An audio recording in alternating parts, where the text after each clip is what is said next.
After observing firsthand the resurgence of vinyl records in the past few years, I decided to stop by Spoonful and Used Kids record stores here in Columbus. I visited on Record Store Day, which includes special releases and pressings from all types of artists that are only available to purchase on that day. Seeing the crowd of dedicated record lovers, I wanted to learn more about why people still continue to love vinyl, how long they've been into it, and their overall love for music. I've probably been into vinyl since my mother.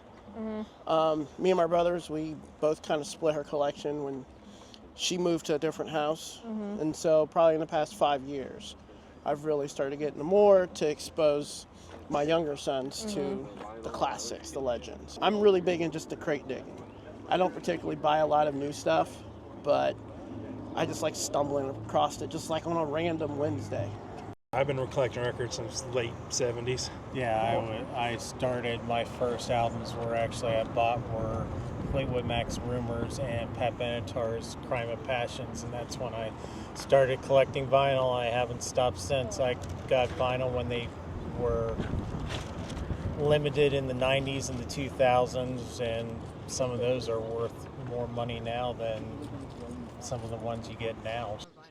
I really like having something to commemorate me liking an artist. So it's just fun to be able to show off to people and be like, oh yeah, this is what I like. And I have I get to show people everything I want to get and everything like that. So I just really like having physical copies and showing off what I like. It's just about being able to, one, contribute to the artist. Yeah. Because nowadays, just with streaming being the main way to listen to music and content, it's really hard to directly, support an artist just through listening to them.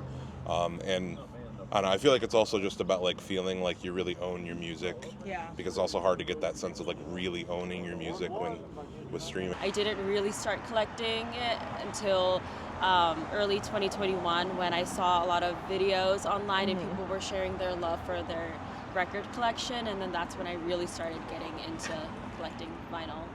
Additionally, I was able to talk to the owner of Spoonful to get his experienced opinion on the vinyl boom. I got into vinyl when I was a kid, but then I kind of got away from it like a lot of other people.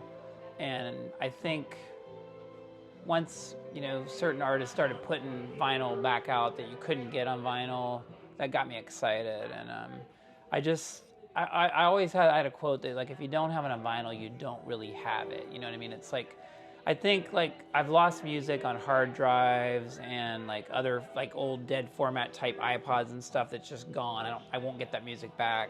But the records that I've held on to, I can still get out, dust off a little bit, play it, and get that excitement and enjoyment out of them. So, and they sound just the same. It doesn't go down in quality over time or anything. So I feel a lot more girls have been into vinyl. That when we first opened, it seemed a little bit like a guys club, and especially an older guys club.